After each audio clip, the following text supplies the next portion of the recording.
Some big news out of the Department of Justice last week, where Attorney General Merrick Garland announced an antitrust lawsuit against Apple. Let's take a listen to a little bit of what he had to say. The Supreme Court defines monopoly power as, quote, the power to control prices or exclude competition. As set out in our complaint, Apple has that power in the smartphone market. Now, having monopoly power does not itself violate the antitrust laws, but it does when a firm acquires or maintains monopoly power, not because it has a superior product or superior business acumen, but by engaging in exclusionary conduct. As set out in our complaint, Apple has maintained its power, not because of its superiority, because of its unlawful exclusionary behavior. So lucky for us, we have literally the perfect person to break down both what the suit means and the rationale behind it. Matt Stoller is Director of Research at the American Economic Liberties Project, author of a fantastic book called Goliath, and also he writes at the Substack Big, which let's go ahead and put your piece up on the screen here. You guys can check this out, which has in-depth breakdown of what is going on with this Apple antitrust suit and why you say it matters. Apple just got slapped with a major antitrust suit, you write, alleging a pattern of anti-competitive behavior across all its product lines, and it lost $114 billion in market cap in one day as a result. Great to see you, my friend. Hey, thanks for having me. Good to see you, man. So what is the core of the argument here against Apple? Because as you lay out in your piece, there are a number of people who are like, why are you picking on Apple? People actually like their products, right, when there are a lot of other industries that you could be going after. Yeah, and I love Apple products. Same. I use them. They're great. They work. They're seamless. So and I'm also believe in taking on monopoly. So it's kind of weird, right? Because you're like, well, why would you take on a monopoly of this company that has these great products?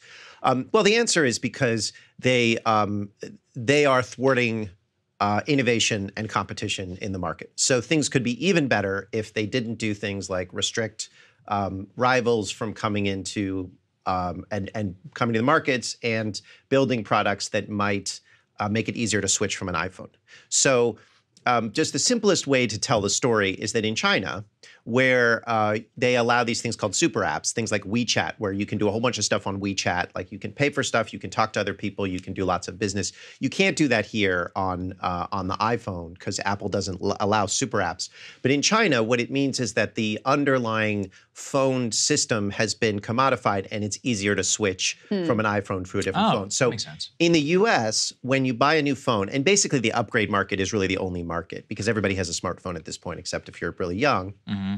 About 90 to 98% of people with an iPhone go to a new iPhone. In China, it's about 50% because it's much easier to switch. And so the heart of the case is that Apple has made it much, much, much harder than it should be to switch. The result is people can't switch. In China, they have to discount, they have to entice customers, and in the US, they don't. Right. That's the heart of the case. That's a good point. I hadn't thought about it. And they have a much more robust competition there because they not just have Samsung, they have Huawei and all this stuff. Yeah. We don't have that for a variety of reasons. But the whole point is that it does make it easier to switch. One of the things that a lot of people are paying attention to are some of the specific complaints, specifically the green bubble. So lay out some of the things in the complaint that people can look to, the real world application of how Apple is supposedly acting as a monopoly.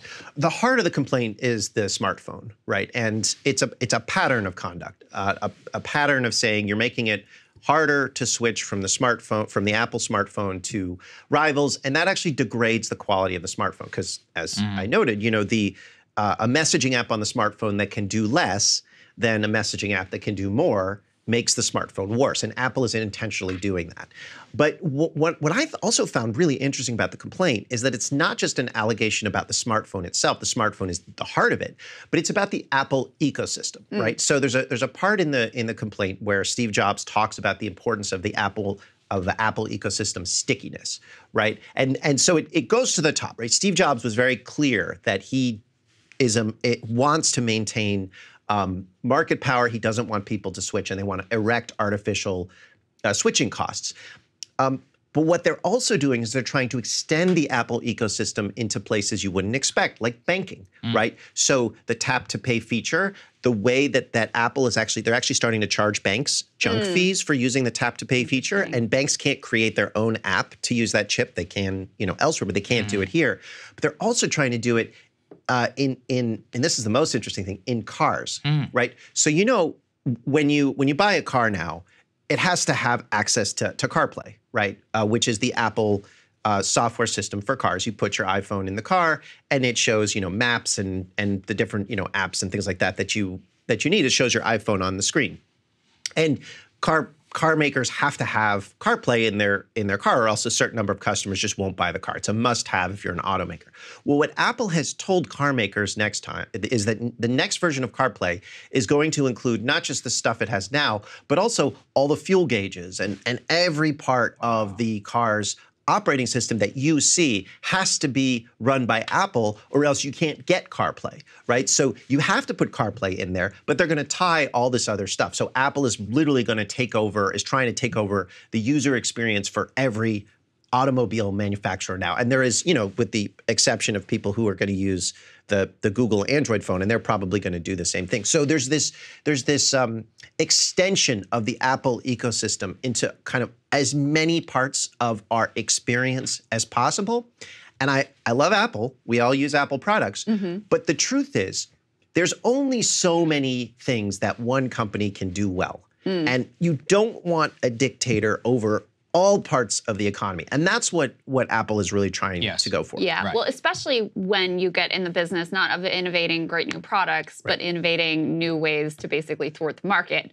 And one of the things you argue is that Apple isn't exactly the pioneering, innovative company of yore. They've gone in the direction of Boeing, as you point out, and other companies. I mean, this is a major trend in corporate America, where it's more about financialization, more about manipulating the market than it is actually building incredible products that people are going to love. That's 100% right. And one of the things the complaint talked about is how internally they have these discussions about withholding better features on the iPhone, because they're like, the customers don't need them and they're expensive. But they also do twice as much stock buybacks as they do R&D at this point. So I would love to see a Think Different commercial that includes Einstein and Gandhi, and then the guy that was the engineer for the green bubble, right? With the green, and the video with 1996 resolution, and it's Think Different, right? That's what Apple is doing. Not everywhere. The Vision Pro is amazing, right? And there are, their silicon chips are great.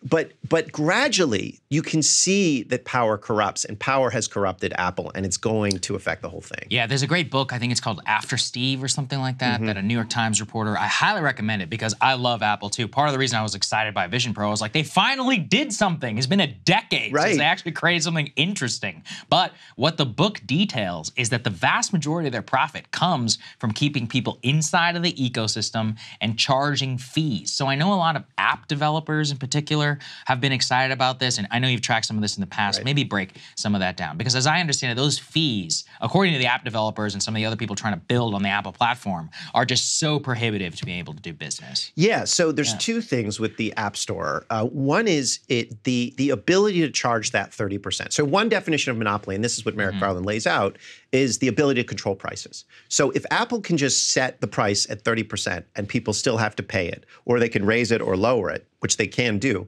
that is evidence of monopoly power. You can also do market shares, right? But there's lots of ways, what is a monopoly? Well, one way to understand, do you have monopoly powers? If I can raise prices and you have no choice but to take it, that's monopoly power, right? So the ability to charge that amount of money in an app store is evidence of monopoly power. And people who make apps are like, oh, this is terrible, right? Because this is my business and they're taking a 30% tax. Moreover, if you actually make an app and it's just sort of part of a whole system, right? Let's say you run a tutoring service and you have an online tutoring service or a hybrid tutoring service, and some of it is on an app. Apple often will say, we don't care that you run a tutoring service that's mostly offline. We're going to take 30% of it, right? So they're taxing increasingly large parts of the economy because more and more stuff needs an app. But the other part is that Apple actually can just exclude any app that has a service that they think might compete with part of the Apple ecosystem or make it easier to switch off the Apple ecosystem. So this is the iMessage thing.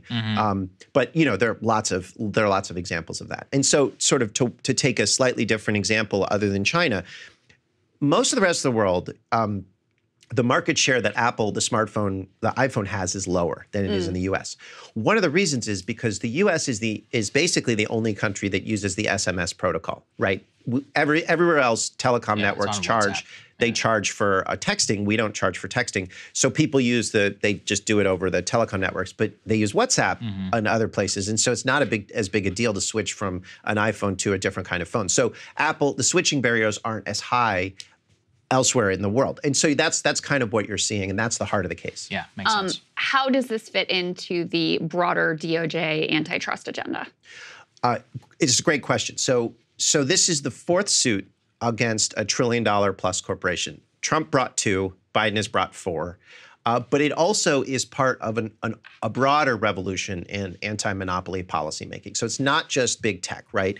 I think most people would say, okay, well, if you make the iPhone like slightly better, okay, cool, but that's not that big a deal, right? What about meat prices? What about, airlines? What about rent? All of these, bread and butter stuff. And I think one of the things that's happening is people don't pay. There isn't as much reporting on what else the DOJ is doing, the antitrust agencies are doing, but they are taking on the bread and butter stuff. So there is a big suit against meat packing, the price fixing there. There is a big suit against big landlords for price fixing. The DOJ is investigating Ticketmaster. They'll probably bring a case.